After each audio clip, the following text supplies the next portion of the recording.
Kuna watu wanaonekana strong mbele za watu, lakini wakiwa peke yao hawajivunii kabisa vile walivyo. Wanacheka mbele za watu, lakini ndani ya mioyo yao wanajiona hawajafanya vya kutosha. Wanajidoubt, wanajilinganisha na wengine, wanajiona wako nyuma na maisha. Na ukweli ni huu: hakuna kitu kinachoumiza kama kujua una potential kubwa, lakini unaogopa kuitumia, au unaogopa kuanza. Na siku utakayoamua kujivunia vile ulivyo, au kwa vitu ambavyo ushavifanya tayari, maisha yako yatabadilika. Unajua kwa nini? Kwa sababu mtu anayejivunia effort zake anakuwa unstoppable. Hakuna kitu kinaweza kumrudisha nyuma. Anakuwa amejiwekea, hata nikifeli, nina uwezo wa kujaribu tena na kuwa bora kuliko nilivyokuwa jana.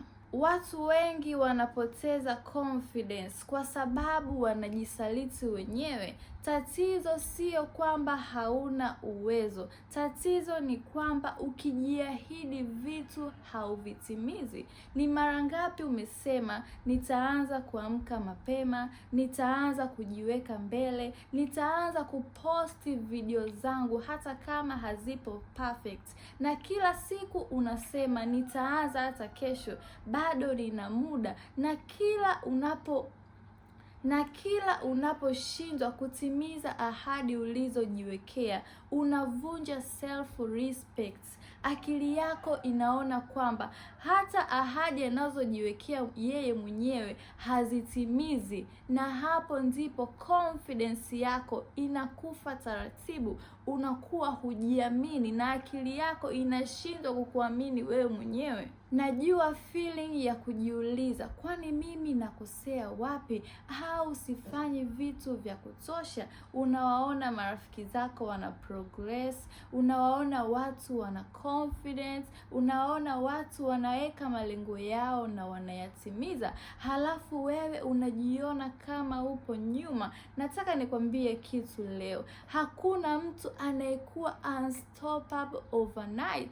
Kila mtu unayemuona strong leo aliwahi kujidoubt, aliwahi kuchekwa, aliwahi kuanza hata kama hajui kila kitu. Lakini tofauti yao ni kwamba waliamua kujijenga na kutoacha hata iweje. Ndio maana unawaona wamefika hapo. Wewe pia unaweza. Tatizo lako unafia, unaogopa. Leo nitakupa sababu 3 za kuanza kujivunia, kuwa proud of yourself. Kwanza tuanze na kujivunia. Kujivunia ni nini? Kuwa proud sio arrogance. Kuwa proud ni ule uwezo wa kusimama mbele ya kioo na kujiambia kwamba ninajua sijafika ninapopataka, najua sina kila kitu ninachokitaka, lakini ninajivunia kwa hapa nilipofika. Ninajivunia kwa hatua zote nilizozipiga, na hapo ndipo confidence yako inapoanzia. Namba 1, timiza ahadi unazojiwekea. Ukisema utaamka mapema, make sure unaamka mapema. Ukisema utaanza kufanya kitu fulani, kifanye kweli. Ukisema utaacha tabia fulani, make sure hiyo tabia unaiacha, kwa sababu confidence haijengwi na motivation. Confidence inajengwa na kujithibitishia kwamba unaweza kujitegemea, kwa sababu kila ahadi ndogo unayoitimiza unajenga self trust ndani yako, na hiyo self trust ndiyo foundation ya self respect. Namba 2, acha kujilinganisha na wengine. Social media imewafanya watu wengi wajione kwamba hawatoshi, wajione kwamba hawafanyi vitu vya kutosha. Watu wengi wanaonesha mafanikio yao, lakini hawakuoneshi nyuma ya panzia jinsi wanavyokesha overnight wakitafuta hayo mafanikio. Unatakiwa ujue kwamba kila mtu ana journey yake na kila mtu ana wakati wake wa mafanikio. Mwingine anaweza kujaribu biashara leo, baada ya mwezi mmoja biashara ikapamba moto. Mwingine inaweza kumchukua miaka miwili, miaka mitatu. Kwa hiyo unatakiwa ujue kwamba kila mtu ana muda wake wa mafanikio, na mafanikio yapo ya kutosha kwa kila mtu. Ukimwona mtu amefanikiwa, mcongratulate and sema kwamba huu ni wakati wake, najua mimi pia wakati wangu utafika kwa wakati sahihi. Anza kuheshimu process zako. Anza kujiambia mimi pia ninafanya vya kutosha, na hapa utakuwa na amani ndani ya moyo wako. Namba 3, fanya vitu vinavyokuogopesha. Hii ndiyo watu wengi wanaikwepa kwa sababu growth haitokei kwenye comfort.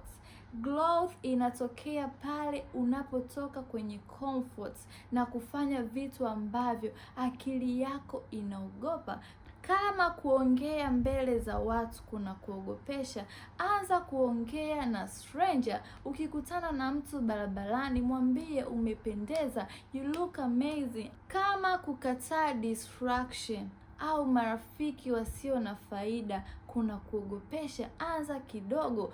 Mtu akikupigia simu ambazo hazina maana, au twende sehemu fulani tukale bata, na unajua umejisemea kwamba hutofanya hizo bata mpaka utimize malengo yako uliyojiwekea, mwambie mimi siwezi kwenda, niko busy na mambo yangu, kuna kitu nakifanya. Hapo ndipo confidence inapojengwa.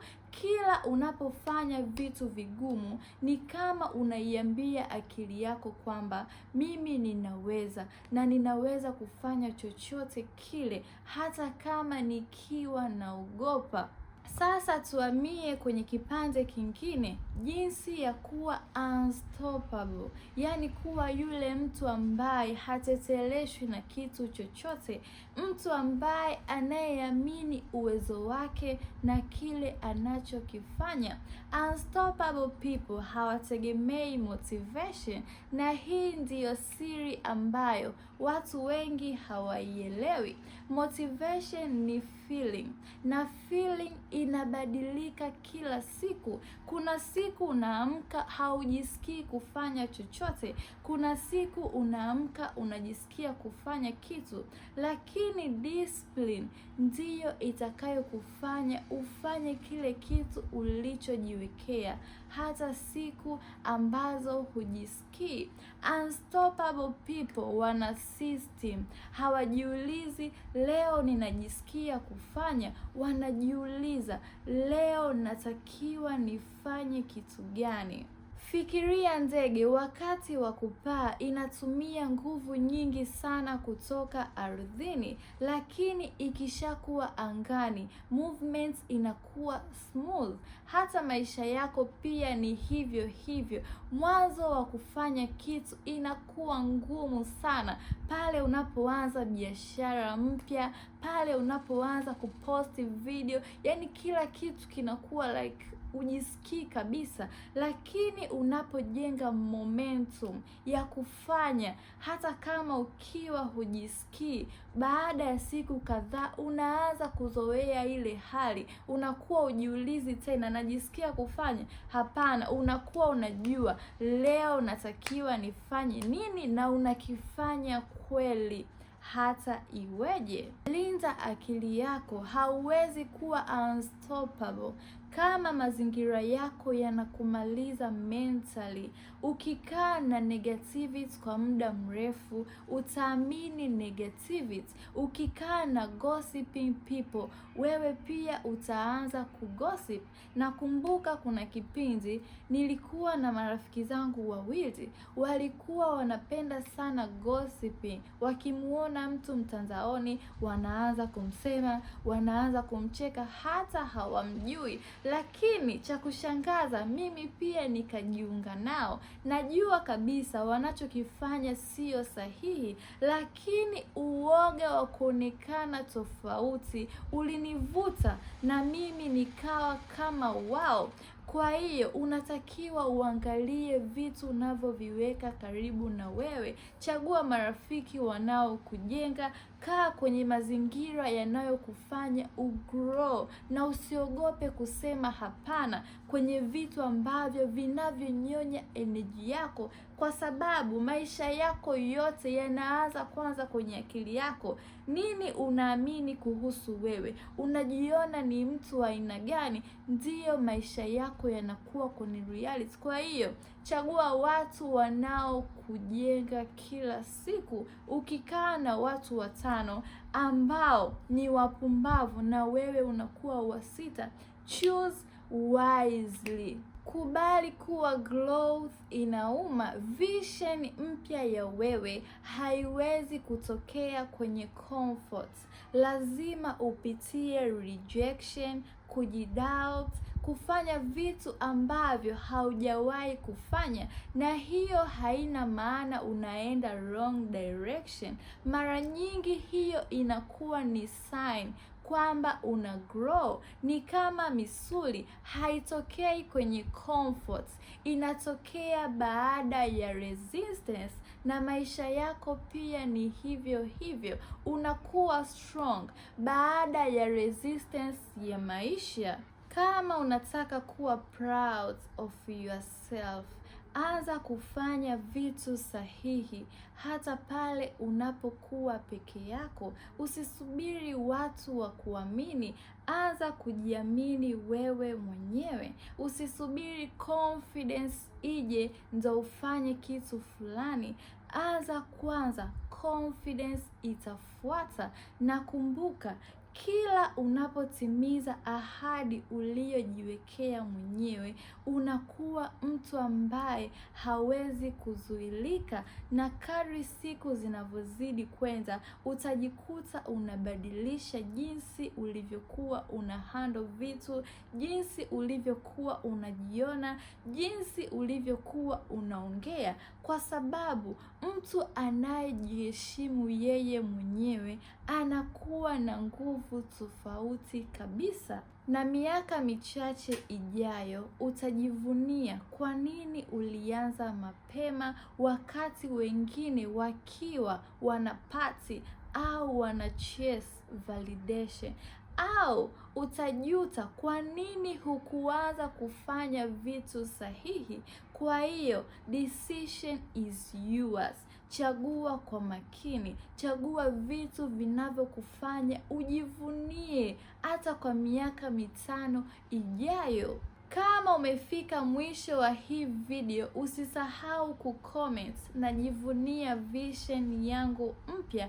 Na kama unapenda content za confidence, mindset, self development, subscribe hii video ili tuweze kujifunza kwa pamoja. Tutaonana kwenye video inayofuata. I love you guys. Thank you for watching.